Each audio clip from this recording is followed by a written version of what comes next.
Hey everybody, my name is Dwayne Burkhardt and you are watching and or listening to Season 2, Episode 8 of The Rugby Report. And for those of you who are celebrating, Happy Easter! Our viewers on YouTube will know that it's Easter Sunday when we're recording this episode because this is the only day each year that I can be persuaded to wear a bright yellow shirt.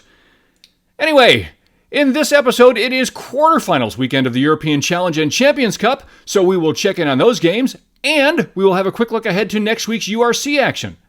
We will also, thanks to Easter, get a rare full look at the weekend's MLR action here in the USA, but we are going to start our coverage today with the abbreviated action in the South Pacific as the Super Rugby Pacific League begins 3 weeks of round-robin resting. Our weekend of rugby coverage begins in Christchurch as the 4-2 Crusaders hosted winless Pacifica. It was Richie Mo'unga's 100th Super Rugby game, congratulations Richie, and he wasted no time showing why he is one of the best 10s in the world, scoring a penalty goal, a magnificent try assist, and a conversion, all in the first 15 minutes. But the Pacifica were not intimidated and scored the next 14 points to take the lead, and then the teams traded tries and the lead, but it was Pacifica that had the 21-17 edge at halftime. But once again, in the second half, the men from Moana just could not score. The Crusaders won on a 21-0 run, and they sealed the deal. Full-time score, Crusaders 38, Pacifica 21. And then, the rain came down as the Brumbies went to Brisbane. My apologies to Winnie the Pooh fans, but it was a wet Friday night in Brizzy as the somewhat desperate Queensland Reds hosted their arch-rivals from Canberra. The Reds came into the game needing to turn their season around, where the Brumbies needed to return to form after a shaky, narrow, and frankly lucky win against the Tars at home last week.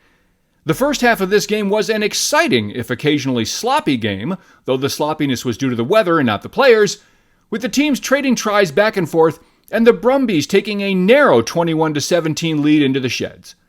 But the Reds, a team that desperately needs to show some consistency, struggled again to put together an 80-minute game, and in the second half, simply got blown out by the Brumbies.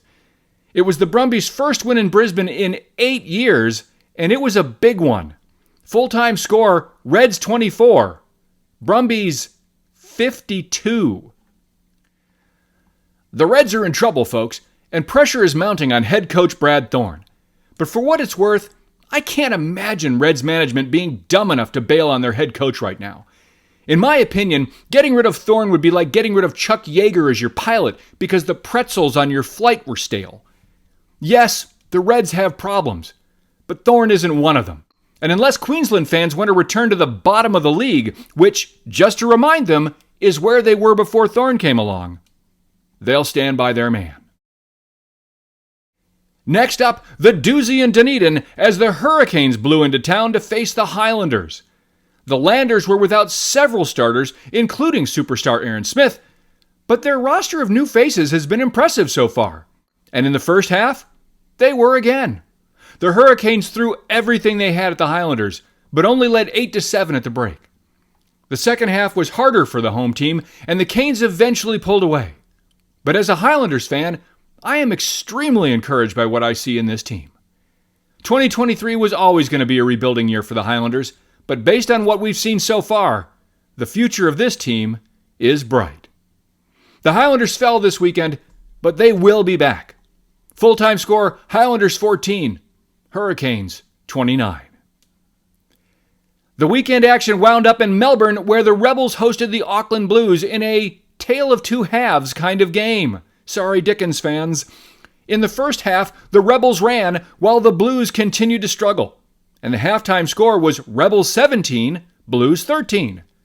But in the second half, the Blues woke up and went on a, wait for it, 41-0 run, and they turned what had been a close game into a rout.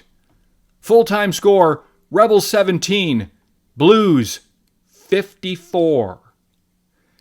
Checking in on my predictions now, I came into round 7 at 27-9 on the season.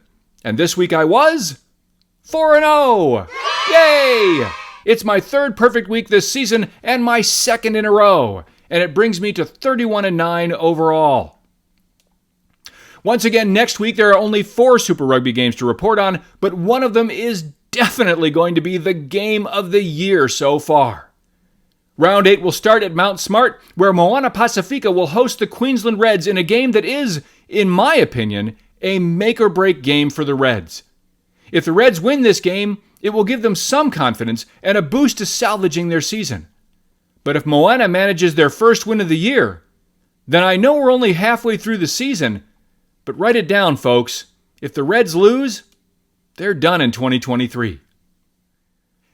This is a very hard game to call, but if there is any one game on their schedule this season that Pacifica has a real shot at, it's this one. Who wins? I think I'm going to flip a coin on this one and flat out guess, but I'm going to say it. Pacifica finally gets their first win of the season. Pacifica wins. Next up, the Brumbies return home to face the Drua. The Drua are coming off a fun and exciting win against the Rebels, but they have not been a second-half team this year, and they will be on the road against one of the best second-half teams in the league. I like the way the Drua are playing right now, but I think the Brumbies will defend their home field. Brumbies win. Saturday night will begin with the game of the year, as the undefeated Chiefs travel down to Wellington to take on the ridiculously hot Hurricanes. The Chiefs have won their first 6 games for the first time in franchise history. And if they make it 7, then I will be a believer and say categorically that they are the team to beat in Super Rugby this year. And if the Canes win, then they will be the team to beat and my odds-on favorite to win it all. The Hurricanes will be at home, and they have risen to the occasion every week this year. But the Chiefs are undefeated. And I think they're going to stay that way. Chiefs win. Round 8 will wind up in Sydney as the Waratahs host the Western Force. The Force have been simply insane in the last 10 minutes of their last 3 games, but they have nothing to show for it in the standings. The Waratahs have also been tough, and they were surprisingly good in their narrow loss to the Brumbies in their last game. So who wins this battle of the underachievers? Well, if recent history is any guide, the Taz had better go into the last 10 minutes of this game with a hell of a lead. But I think they will, and I think they take this game at home. Waratahs win. Let's head to Europe now, where it was quarterfinals weekend for the European Challenge and Heineken's Cups. In Challenge Cup action, the Scarlets barely edged Claremont in the opener, so they advance. Then on Saturday, Toulon crushed Lyon, and the Glasgow Warriors downed the Joburg Lions. And then in the Euro game of the weekend, it was a historic day for Benetton Rugby as they, in a rain-soaked and incredibly hard-fought contest, a game that came right down to the very last second, and I watched every second of this one, folks. Benetton edged out my Cardiff Blues 27-23 and became the first Italian side ever to advance to the semifinal round.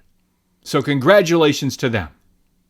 It's also worth noting, by the way, that in the last 2 weeks, Benetton has now beaten 2 of the teams which are immediately above them in the URC table. So there might be a message there. On the Champions Cup side, Leinster just trounced the Leicester Tigers 55-24. Then on Saturday, Toulouse sent the Sharks swimming by a similarly large margin, 54-20, and the Exeter Chiefs simply manhandled the DHL Stormers 42-17 in a result that I, for one, did not see coming. Finally, on Sunday, La Rochelle took out the Saracens, so they will advance as well. Next weekend, URC action returns, and there are some really interesting games, although the first and last ones have the bulk of my personal attention. The weekend starts with a match that has significant postseason implications as suddenly hot 9th-ranked Benetton will head to Durban in South Africa to take on the suddenly sinking 8th-ranked Sharks. And it is very likely that a postseason berth is on the line here. In other action, the Glasgow Warriors will host the Scarlets, Ulster will host the Dragons, the Bulls will likely trample Zebra, and the Lions will return to Joburg to host Leinster. The Stormers will also face Munster in a game that the Stormers had better not be looking past. Edinburgh will host the Ospreys, and in a game that I refuse to take sides in. My 2 favorite European teams will battle it out as 6th-ranked Connacht hosts the Cardiff Blues. Now let's finish up in the USA, where, for the first time this season, all the action is complete before we record the show. So I can tell you that the Utah Warriors remained hot this weekend as they traveled to Houston and defanged the SaberCats 30-24. Next, in a game that will almost certainly end up having major postseason implications, the San Diego Legion traveled to Seattle and upset the Seawolves and their fans at home. Full-time score 23-20 Legion. Elsewhere, Atlanta beat the DC Old Glory 35-27. The New York Ironworkers barely beat struggling Toronto Arrows 29-27, and the New England Free Jacks hosted and hounded my Chicago Hounds. The full-time score, New England 31, Chicago 19. Checking in on the standings now, San Diego is once again atop the West, as someone predicted before the season, me. Seattle has the same record, but sits a couple of points back in second. Houston and Utah also now have the same record, thanks to the Warriors' win this weekend. But despite the head-to-head loss, Houston still has the edge in points and remains third to Utah's fourth, while Dallas and Chicago are, well, also in the league this year. In the East, New England is on top, but the defending champion New York Ironworkers are right behind them. New Orleans and Atlanta are tied for third, while Old Glory is just a point back behind both of them in fifth, and Toronto, well, the Arrows played a lot better this week, but they're still a ways back in the basement. And that's all the time we have, folks. So thank you for watching and or listening to Season 2, Episode 8 of The Rugby Report. Until next time, remember, of all of the inventions in the last 100 years, the dry erase board remains the most remarkable. See you next time.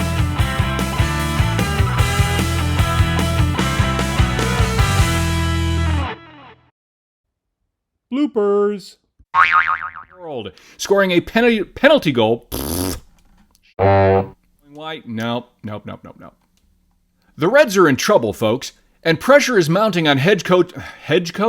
Is he a hedge coach or a head coach? We're going to check. I'll get back to you. This is a very game. It's a very game hard to call. No, it's a very hard game to call. We'll do it again. Maybe tea. This is a very game.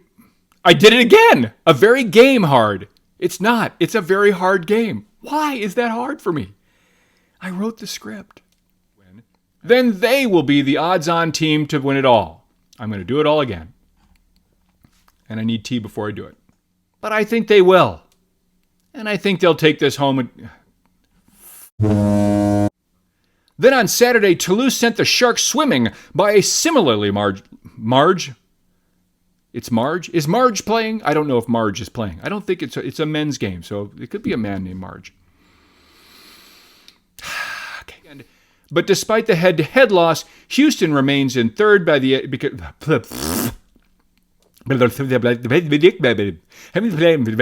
We're going to do English. We're going to do the broadcast in gibberish and then in English. Or maybe English and then gibberish. We're not sure. Tea. So good until that point.